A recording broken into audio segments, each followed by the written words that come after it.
Hello दोस्तों, नमस्कार। मैं विष्णु कुमार आप सभी का अपने YouTube चैनल के इस वीडियो पर हार्दिक स्वागत करता हूं। दोस्तों, आज के इस वीडियो के माध्यम से मैं आप लोग को चाल और वेग से संबंधित जो आपके आंकिक प्रश्न होंगे उसी का सॉल्यूशन इस वीडियो के माध्यम से मैं आप लोग को करना सिखाऊंगा। लेकिन दोस्तों, आपको चाल और वेग से संबंधित जो आपके प्रश्न होंगे उनका सॉल्यूशन करने से पहले आपको ये जानना अति आवश्यक होगा कि चाल और वेग वास्तव में होती क्या है।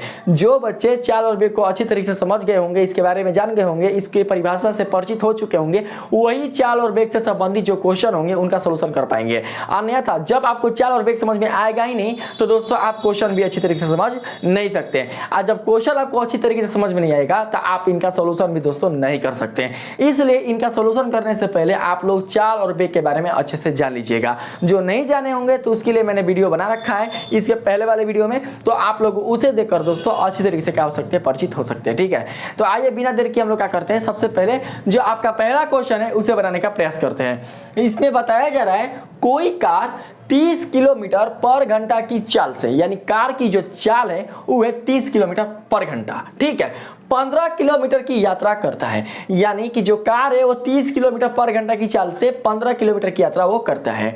फिर बताया जा रहा है वह 10 किलोमीटर पर घंटा की चाल से 25 किलोमीटर की यात्रा और करता है। पूरी यात्रा के लिए उसकी औसत चाल क्या होगी, यही आपको बताना है। ठीक है, तो सबसे पहले आप लोग ये देखिए कि आपने इस क्वेश्चन से क्या सीखा, क्या जाना, क्या है आपके पास। तो देखिए यहां पर बताया जा रहा है इस क्वेश्चन में कि कार की जो प्रारंभिक औसत चाल है वो है 30 किलोमीटर पर घंटा, यानी कि 30 किलोमीटर पर घंटा की चाल से वो 15 किलोमीटर की दूरी वो तय करता है। बाद में जो उसकी औसत चाल है वो कम हो जाती है, कितना, तो 10 किलोमीटर पर घंटा, और इस औसत चाल से वो क्या करता है कि 25 किलोमीटर की यात्रा करता है। तो आपको बताना है कि पूरी यात्रा के लिए, यानी जितना दूर वो चला है उस पूरी यात्रा के लिए इसकी जो औसत चाल है वो कितना होगी, यही दोस्तों आपको बताना है। तो सिंपली रूप से हम लोग क्या करते हैं, यहां पर लिख लेते हैं, दिया गया है 30 किलोमीटर पर घंटा की चाल से तय की गई दूरी बराबर 15 किलोमीटर। ठीक, उसी प्रकार से लिख लेंगे 10 किलोमीटर पर घंटा की चाल से तय की गई दूरी बराबर 25 किलोमीटर। ज्ञात करना है पूरी यात्रा के लिए औसत चाल बराबर 8। देखिए दोस्तों, यहां पर सबसे पहले हम लोग क्या करते हैं, कुल दूरी निकाल लेते हैं। ठीक ना, कुल दूरी देखिए, जब इसकी औसत चाल 30 किलोमीटर पर घंटा थी तो उस समय उसने दूरी कितना तय किया, 15 किलोमीटर। और जब इसकी औसत चाल 10 किलोमीटर पर घंटा है तो इस चाल से उसने कितना दूरी तय की, तो इसने तय किया 25 किलोमीटर। और आप जानते हैं कि औसत चाल का मतलब होता है कुल दूरी, और उस दूरी को तय करने में लगा कुल समय। ठीक है, तो हम क्या करते हैं कि सबसे पहले कुल दूरी को ले लेते हैं। तो कुल दूरी कितना हो जाएगा, 15 किलोमीटर है और 25 किलोमीटर है, तो 15 और 25 कितना हो जाएगा आपका 40 किलोमीटर। ठीक है, तो यहां पर सबसे पहले हम लोग क्या करते हैं, लिखते हैं 40 किलोमीटर। ठीक है, देखिए दोस्तों, अब यहां पर आप देख सकते हैं कि आपका कुल दूरी निकल चुका है, कितना, 40 किलोमीटर। अब देखना ये है कि आपको ये 40 किलोमीटर की दूरी तय करने में ये जो कार है वो टोटल कितना समय ले रहा है। अगर आप उस समय को निकाल लेते हैं तो दोस्तों इसका जो औसत चाल होगा पूरी यात्रा के लिए वो भी दोस्तों आपका निकल कर आ जाएगा। तो हम लोग समझ जानते हैं कैसे निकालेंगे, दोनों से, इससे और इससे। ठीक है, तो हम लोग क्या करते हैं, यहां पर सबसे पहले देखिए, यहां पर देखिए दोस्तों, आपका औसत चाल देवे की है 30 किलोमीटर पर घंटा, और आपका दिया है यहां पर दूरी कितना, 15 किलोमीटर, यानी कि 30 किलोमीटर पर घंटा की चाल से इसकी तय की गई जो दूरी है वो है 15 किलोमीटर। तो आप दोस्तों इसकी सहायता, इन दोनों की सहायता से आप समय निकाल सकते हैं, क्योंकि आपने जाना था, मैंने बताया था आप लोग को कि जो भी एवरेज होता है, यानी जो औसत चाल होता है वो होता है कुल दूरी बटा में कुल समय का। तो कुल दूरी आपका हो जाएगा कितना, 40 किलोमीटर, लेकिन जो कुल समय है वो कितना होगा ये पता नहीं है। तो आप इसको सिंपल रूप से निकाल लो, सिंपली, यानी कि वेग जो आपका औसत जो आपका चाल है वो होता है बराबर किसके, तो दूरी बटा में समय के।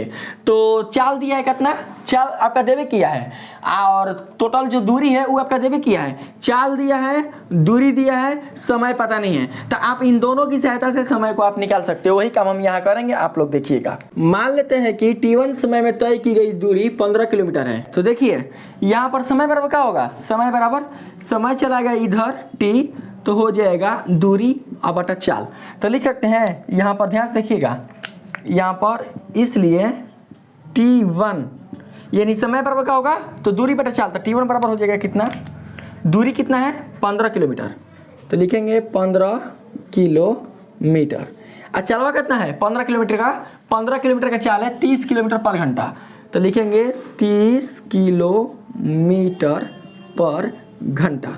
ठीक है, तो अब आप क्या करना, किलोमीटर को किलोमीटर से कटा देना और यहाँ पर जो 15 होगा वो 30 से कट जाएगा, तो कितना बचेगा आपका, यहाँ पर बच कर आएगा, देखिए 15 दूनी 30 से निकल कर आएगा 1/2 घंटा, यानी किलोमीटर कट गया तो केवल घंटा बचेगा, या लिख सकते हैं हम लोग 1/2 को 0.5 हावर, ये टोटल घंटा है ना। तो आप क्या करना कि ये लिखना ना केवल 1/2 घंटा। ठीक है, मतलब आधा घंटा लग रहा है 15 किलोमीटर की दूरी तय करने में 30 किलोमीटर पर घंटा की चाल से, समझे। आप क्या करेंगे, लिखेंगे इसी प्रकार T2 समय में तय की गई दूरी 25 किलोमीटर है, इसलिए आपका T2 हो जाएगा कितना, देखिए T2 की जो दूरी होगी वो होगी 25 किलोमीटर, तो यहाँ पर लिखेंगे 25 किलोमीटर, बटा में जो चाल होगा T2 के लिए वो होगा 10 किलोमीटर पर घंटा, तो यहाँ पर लिखेंगे 10 किलोमीटर पर घंटा। ठीक है, कटाना है तो कटा दीजिए, किलोमीटर कट गया और 25 को 10 से भाग दीजिएगा तो क्या बचेगा आपके पास, तो दोस्तों ओनली फॉर आपके पास बचेगा 2.5 घंटा। ठीक है, ऐसे नहीं तो अगर आप पैसे कटाओगे तो 5/25 है 5 दूनी 10, 5/2 घंटा, इस तरीके से। ठीक है, दोनों लेते रहे 5/2 हावर, इतना घंटा लगेगा, 2.5 घंटा लगेगा। चलिए, तो आपका टी कितना निकल कर आ जाएगा, टी अगर आपको टी निकालना हो तो टी निकल कर आ जाएगा, T1 और T2 दोनों का ऐड करेंगे। ठीक है, तो लिखेंगे यहाँ पर T1 प्लस T2। ठीक, तो फिर दोस्तों यहाँ पर जो T1 है वो आया है 1/2, तो लिख दो यहाँ पर 1/2 और T2 कितना है 5/2, तो यहाँ पर लिखेंगे 5/2। ठीक है, हो जाएगा घंटा। आप फिर बराबर में ऐड कर देंगे तो 5 1 6, तो 6 देखिएगा 5 1 6 और 6/2, तो 6/2 हावर कहने का मतलब 3 घंटा। आप क्या कर सकते हैं, यहाँ पर देख सकते हैं टोटल समय है, इसको आप टी लिख दिए ना, टोटल समय। अब हमें क्या करना है, यहाँ पर दोस्तों हम लोग लिख लेते हैं अतः टी बराबर इतना। अब क्या चाहिए हमको, पूरी यात्रा के लिए औसत चाल चाहिए, तो लिखेंगे इसलिए पूरी यात्रा के लिए औसत चाल बराबर क्या होगा, कुल दूरी बटा कुल समय, तो लिख लेंगे कुल दूरी बटा में कुल समय। ठीक है, तो कुल दूरी है भाई कितना, कुल दूरी कितना है, देखिए यहाँ पर पूरी यात्रा के लिए कुल दूरी कितना है 40 किलोमीटर, तो लिखेंगे 40 किलोमीटर बटा में कुल समय, तो कुल समय देखिए कितना है, T1 और T2 दोनों को ऐड किए क्या या T। अगर आपको दिक्कत लगेगा ना कि कुल समय कहाँ पर है, तो आप लोग यहाँ पर लिख लेना ऐसे कुल समय, इस तरीके से। ठीक है, यहाँ पर हम डाल दे रहे हैं अतः कुल समय बराबर कितना आ गया 3 घंटा, तो आप नीचे लिख देना 3 घंटा। इसका आंसर निकल कर आएगा कितना भाई, तो 40/3 किलोमीटर पर घंटा, ये हो जाएगा आंसर, बन गया। ठीक है, इस तरीके से क्या कर सकते हैं आप सॉल्यूशन कर सकते हैं, बन गया आपका ये वाला। अब क्या करते हैं हम लोग दूसरे का पर चलते हैं। किसी को कोई भी अगर डाउट होगा तो हमसे पूछ सकता है, जितना चीज़ें मैं सब क्लियर करके आप लोगों को बता रहा हूँ ताकि कोई आप लोग को डाउट मत लगे। देखिए चाल और वेग से संबंधित जो क्वेश्चन मैंने यहाँ पर लिया है सारा इंपॉर्टेंट है, अगर ऐसा बना लेते हैं तो कोई भी दोस्तों प्रॉब्लम नहीं होगी। इसमें देखिएगा क्या बोल रहा है, 100 मीटर लंबी एक ट्रेन है, उसकी टोटल लंबाई 100 मीटर है। ठीक, 60 किलोमीटर पर घंटा के वेग से चल रही है। और भाई वेग से चलती है, अगर जो दिशा होगा उसकी जो दिशा होगी वो बिल्कुल भी परिवर्तित नहीं होगी, यानी जिस किसी भी वस्तु की चाल में उसकी दिशा निश्चित हो जाती है उसी चाल को हम लोग वेग के रूप में जानते हैं। ठीक, इतना आप लोग समझ के रखना। तो 100 मीटर लंबा जो ट्रेन है वो कितने स्पीड से चल रही है, तो 60 किलोमीटर पर घंटा के स्पीड से यानी चाल से, और इसकी एक निश्चित दिशा यानी वो किसी एक निश्चित दिशा में जा रही है, इसलिए यहाँ पर बताया जा रहा है वेग से चल रही है। ठीक है, 1 किलोमीटर लंबे पुल को पार करने में जो पुल है वो कितना लंबा है, वो है 1 किलोमीटर। तो 1 किलोमीटर लंबे पुल को पार करने में लगने वाला समय क्या है, कितना इंपॉर्टेंट क्वेश्चन है। ठीक है, यानी कि ट्रेन की जो औसत चाल है वो है 60 किलोमीटर पर घंटा, जिसकी लंबाई है 100 मीटर ट्रेनवा के। आप बोल रहे हैं कि एगो पुल है जिसकी लंबाई है 1 किलोमीटर, तो 1 किलोमीटर जो पुल की लंबाई है उस पुल से इस ट्रेन को गुजरने में कितना समय लगेगा ये आपको बताना है। तो इसके लिए क्या कर सकते हैं, सिंपल रूप से हम लोग सबसे पहले लिखेंगे ट्रेन की औसत चाल, क्योंकि ट्रेन की जो औसत चाल है, यहाँ औसत चाल मत लिखना, औसत वेग लिखना। ट्रेन की जो औसत वेग है वो है 60 किलोमीटर पर घंटा तथा उसकी जो लंबाई है वो है 100 मीटर। तो लिखेंगे ऐसे, दिया गया है 100 मीटर लंबी ट्रेन की औसत चाल बराबर 60 किलोमीटर पर घंटा। ठीक, उसके बाद लिखेंगे तथा पुल की लंबाई 1 किलोमीटर। इतना सिंपल इसमें बताऊंगा कि कोई प्रॉब्लम नहीं होगा। तो 1 किलोमीटर यहाँ पर लिख लेंगे, ठीक है। लेकिन दोस्तों हम लोग क्या करेंगे कि इस 1 किलोमीटर को हम लोग मीटर में चेंज कर लेंगे। देखिए ट्रेनवा का लंबाई है मीटर में ना, तो पुलों का लंबाई कर दीजिए किसमें, मीटर में। तो 1 किलोमीटर बराबर कितना मीटर होता है, 1 किलोमीटर बराबर होता है 1000 मीटर, याद रखिएगा। तो यहाँ पर लिख देंगे भाई कितना, 1000 मीटर। ठीक, 1 किलोमीटर कन्वर्ट हो गया किसमें, तो 1000 मीटर में। ज्ञात करना है काची, तो पुल को पार करने में लिया गया समय बराबर वाट। ठीक है, देखिए दोस्तों हम लोग यहाँ क्या कर सकते हैं, सबसे पहले ध्यान दीजिएगा, चूंकि पुल को पार करने में ट्रेन द्वारा तय की गई दूरी ट्रेन की लंबाई और पुल की लंबाई का योग होगी। ठीक है, यानी कि अगर आपको दूरी निकालना है ना पुल से, तो क्या करेंगे, ट्रेनवा जितना लंबा है उसकी लंबाइया और पुलवा जितना लंबा है उसकी लंबाइया, दोनों को ऐड करना पड़ेगा। तो क्या कर सकते हैं, दूरी को हम लोग क्या लिखते हैं, दूरी को यहाँ पर देखिए, दूरी है क्या चीज़, एक नीचे दिशा में, तो हम लोग लिख सकते हैं यहाँ पर डेल्टा एस वेक्टर, यानी कुल दूरी। तो कुल दूरी निकल कर आ जाएगा आपके पास 100 मीटर, आप प्लस है कितना है, 1 किलोमीटर को चेंज कर दिए मीटर में तो 1000। ठीक है, कोष्ट बंद, ती हो गया मीटर, तो बराबर में 100 और 1000 कितना होता है, तो 1100 मीटर, यानी कुल दूरी कितना हो गया, 1100 मीटर। ठीक है, और साथ ही चाल कितना, इसका औसत वेग कितना दिया है, देखिए चाल दिया था मैंने, इसको सुधार दिया, औसत वेग कर दिया। औसत वेग दिया हुआ है 60 किलोमीटर पर घंटा। तो क्या लाना है, समय लाना है ना। तो लिखेंगे प्रश्नानुसार, पुल को पार करने में लगा समय बराबर, देखिए दोस्तों पुल को पार करने में समय देखिए होता है ना आपका दोस्तों, औसत वेग बराबर होता है आपका कुल विस्थापन, यानी डेल्टा एस वेक्टर, कुल विस्थापन अब बटा में कुल समय। तो समय चाहिए ना, तो समय चलेगा इधर, ये हो जाएगा डेल्टा टी, अब बराबर में डेल्टा एस वेक्टर, अब बटवा में हो जाएगा औसत वेग। औसत वेग मतलब भी एवरेज, यहाँ पर हो जाएगा वेक्टर, समझे। तो इसी के हिसाब से यहाँ पर काम करना है जो मैं आप लोग को बता रहा हूँ। तो ऊपर क्या होगा, कुल दूरी, तो कुल दूरी कितना है भाई मोरे, तो कुल दूरी है 1100 मीटर, देखिए है ना, delta S vector, delta S vector बताओ कुल दूरी, तो लिखेंगे कुल दूरी 1100 मीटर ऊपर में इस तरीके से, बटा में यहाँ पर क्या है, भी वेक्टर यानी कि एवरेज वाला, ठीक है, यानी कि औसत वेग। तो औसत वेग कितना है ट्रेन वाला, देखिए यहाँ पर दिया हुआ है 100 मीटर लंबी ट्रेन की औसत वेग 60 किलोमीटर पर घंटा। तो यहाँ पर नीचे कितना लिखेंगे, 60 किलोमीटर पर घंटा, सब ऊपर लिख दिए टोटल, ज़्यादा मतलब झिंग झक नहीं करना इसमें। तो लिखेंगे 60 किलोमीटर पर घंटा। दोस्तों आप ये जो देख रहे हैं ना किलोमीटर पर घंटा, इसको आपको चेंज कर देना है मीटर प्रति सेकंड में, क्योंकि हाई क्या चाहिए मीटर में, ये क्या किस में है, तो किलोमीटर पर घंटा में। तो एक ही राशि लेना है, ठीक ना, काम करने के लिए एक ही राशि।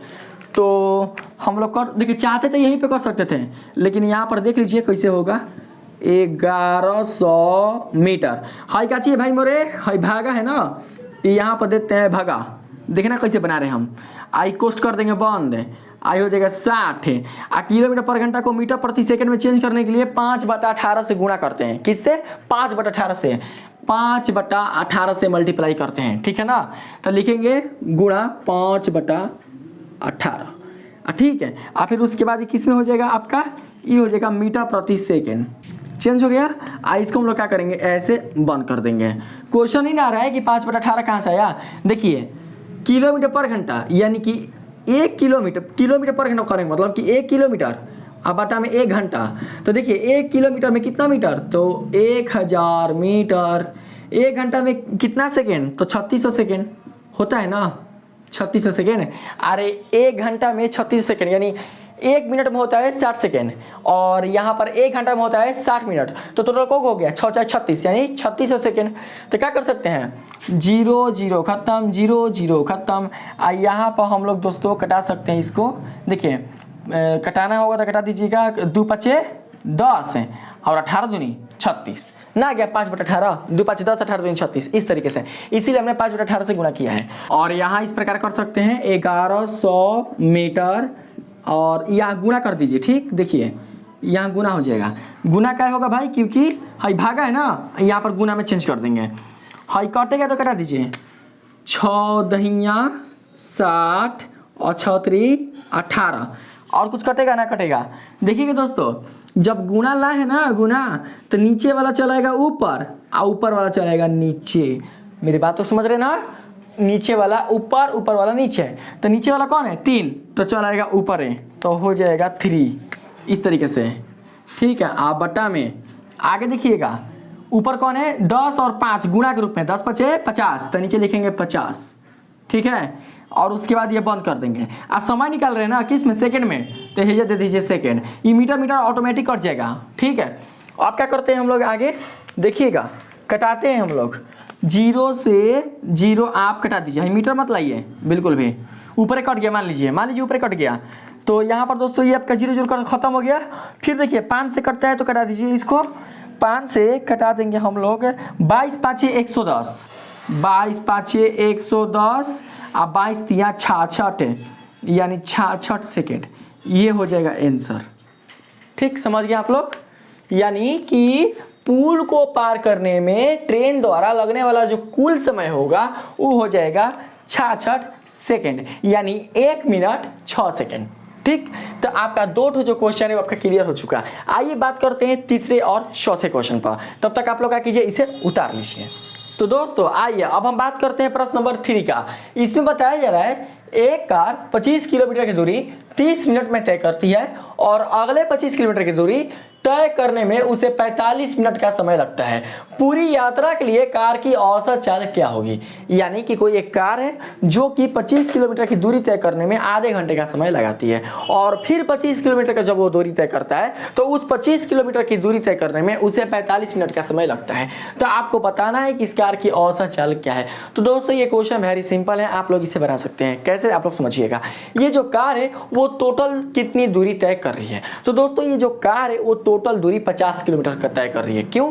क्योंकि जब वो 30 मिनट में दूरी तय की तो कितना की 25 किलोमीटर, जब वो 45 मिनट पे दूरी तय की तो कितना की 25 किलोमीटर। तो आप देख सकते हैं कि कार द्वारा तय की गई टोटल जो दूरी है वो है 50 किलोमीटर। ठीक है तो दोस्तों आपके सामने मिल ही चुका कुल दूरी कितना, तो 50 किलोमीटर और जो कुल समय है वो दोस्तों आपका आ ही जाएगा 30 मिनट और 45 मिनट को ऐड कर यानी कि 25 किलोमीटर की दूरी के लिए जो समय लगा है वो है 30 मिनट और फिर 25 किलोमीटर की दूरी के लिए जो समय लगा है वो है 45 मिनट। तो दोनों समय हम लोग ऐड कर देंगे और जबकि जानते हैं कि औसत चाल जो होती है वो दोस्तों कुल तय की गई दूरी और उस दूरी को तय करने में लगे समय का एक अनुपात होती है। तो हम लोग क्या कर सकते हैं, इसे आसानी से निकाल सकते हैं और बता सकते हैं कि इस कार की जो औसत चाल वास्तव में क्या है। तो सबसे पहले हम लोग क्या करेंगे, यहाँ पर दोस्तों इस स्टेटमेंट को लिख लेते हैं। दिया गया है 25 किलोमीटर की दूरी तय करने में लिया गया समय बराबर 30 मिनट, फिर कितना है, फिर है 25 किलोमीटर, फिर लिख लेंगे 25 किलोमीटर की दूरी तय करने में लगा समय बराबर 45 मिनट। ज्ञात करना है कार की औसत चाल बराबर वाट। तो दोस्तों यहाँ पर लिख लेंगे चूंकि कार द्वारा तय की गई कुल दूरी कितना होगा बताइए, टोटल दूरी कितना होगा कुल दूरी, तो 25 किलोमीटर और फिर 25 किलोमीटर तो लिखेंगे 25 प्लस 25, एकदम सिंपल है बन जाएगा। आप 25 से 25 कितना होगा 50 किलोमीटर ऐसे। ठीक है आप फिर लिख लेंगे 50 किलोमीटर दूरी तय करने में लगा कुल समय। तो कुल समय कैसे निकलेगा, देखिए 50 किलोमीटर कैसे आया, तो 25 किलोमीटर और 25 किलोमीटर को ऐड करने में, तो दोनों समय ये जोड़ेंगे 30 मिनट और 45 मिनट। तो जोड़िए तो दोस्तों यहाँ पर जोड़ेंगे हो जाएगा 30 प्लस 45 ऐसा हो जाएगा मिनट। ठीक है तो फिर हम लोग यहाँ पर ऐड कर लेंगे तो 45 30 कितना हो जाएगा 75 मिनट, 40 30 75 75। इसको चेंज कर दीजिए घंटा में। तो दोस्तों मिनट को घंटा में चेंज करने के लिए क्या करते हैं, 60 से भाग। जैसे कि 60 मिनट बराबर आपको पता है होता है 1 घंटा। तो कैसे होता है 1 घंटा, जब हम 60 से भाग देंगे तभी ना आएगा 1 घंटा। तो उसी प्रकार से हम लोग क्या करेंगे कि इसमें 60 से भाग देंगे तो 75/60 हावर। तो कितना निकल कर आ जाएगा, कटाने पर देखिए 5 से कट जाएगा तो यहाँ कटा दीजिए 12, 5 60 है। अब फिर हो जाएगा यहाँ पर 5 एकम 5, 5 25, 15 5 75। अब कटेगा 3 चौके 12, 3 5 15 कट जाएगा। ठीक है, तो 3 से कटाएंगे तो 3 चौके 12, आई हो जाएगा 3 5 15। तो कितना आ रहा है भाई, तो 5/4 हावर, यही हो जाएगा टोटल समय। टोटल समय लग रहा है 5/4 घंटा। तो निकालेंगे अब यहाँ पर, अतः कार की औसत चाल बराबर, कार की औसत चाल कैसे निकलेगा, कुल दूरी आ बटा में कुल समय। तो लिख ना रहे हैं कुल दूरी, आप यहाँ से निकाल लो। कुल दूरी कितना है, 50 किलोमीटर, तो ऊपर लिख देंगे 50 किलोमीटर। ठीक, आ बटा में उसके बाद कुल समय, तो कुल समय दोस्तों आपका लग रहा है 5/4 घंटा। तो नीचे लिख लेंगे 5/4 हावर। आगे देखिए क्या करेंगे, नीचे वाला 4 चल जाएगा, ऊपर है तो हो जाएगा 5 चौके 20 यानी 200, आ बटा में 5 तो किलोमीटर पर घंटा। ठीक है, आप बराबर में कटा देंगे 5 चौके 20 तो 40 किलोमीटर पर घंटा। यही आपका हो जाएगा आंसर। ठीक है, यानी कि पूरी यात्रा के लिए कार की जो औसत चाल है वो है 40 किलोमीटर पर घंटा। बन गया, ये भी देख सकते हैं कितनी अच्छी तरीके से बना है। अब हम बात करते हैं यहाँ पर जो 4 नंबर प्रश्न है उस पर। इस पर आप लोग ध्यान दीजिएगा कि इसमें हमें क्या करना है।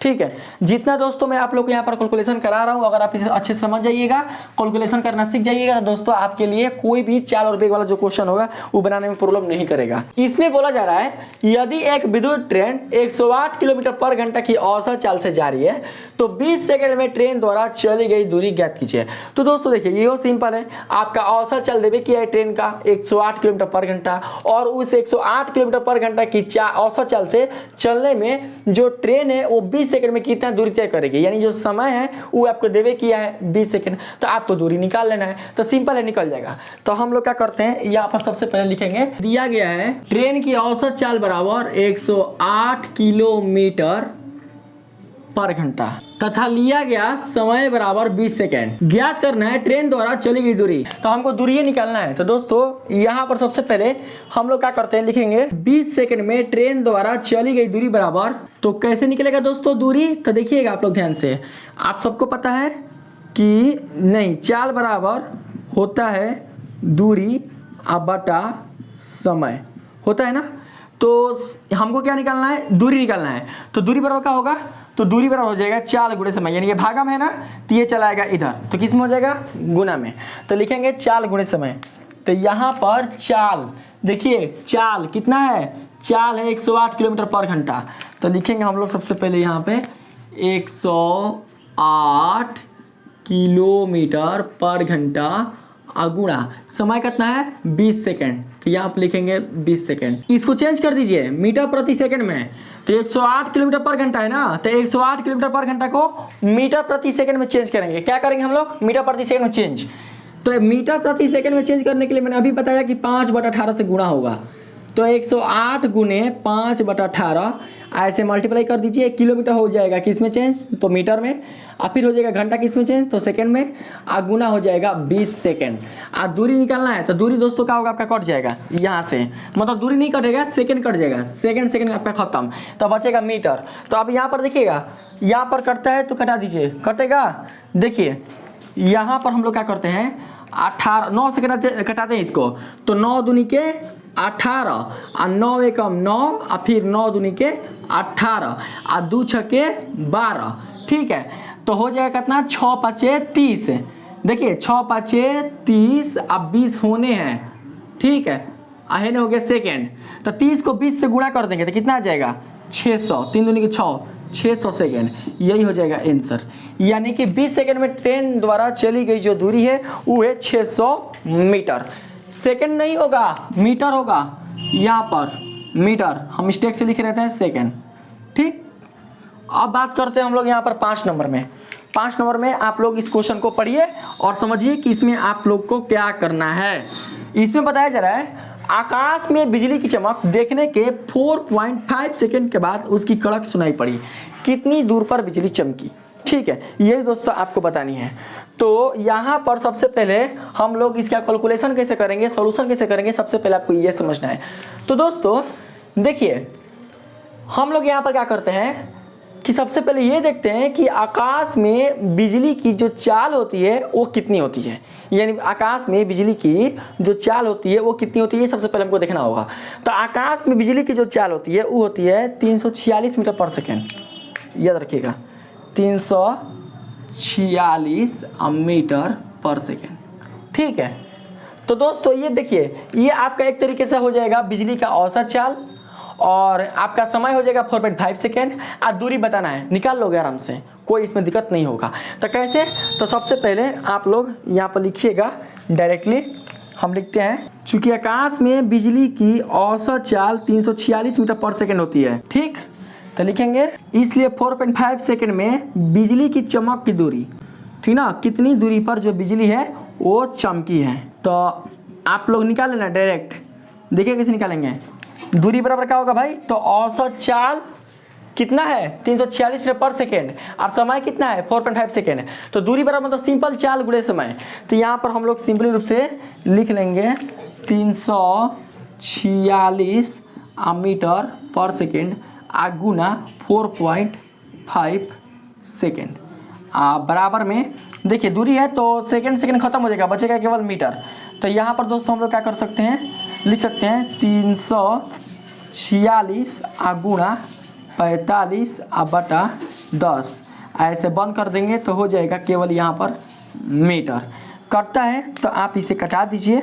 देखिए कटेगा तो 5 45 5 दूनी के 10, फिर 2 को क्या करिए, इसे कटा दीजिए 346 से, तो 2 एकम 2, फिर इधर होगा तो 2 7 14, फिर 2 3 6, तो 173 आएगा। तो जब 173 आएगा तो 173 को 9 से हम लोग क्या करेंगे, मल्टीप्लाई।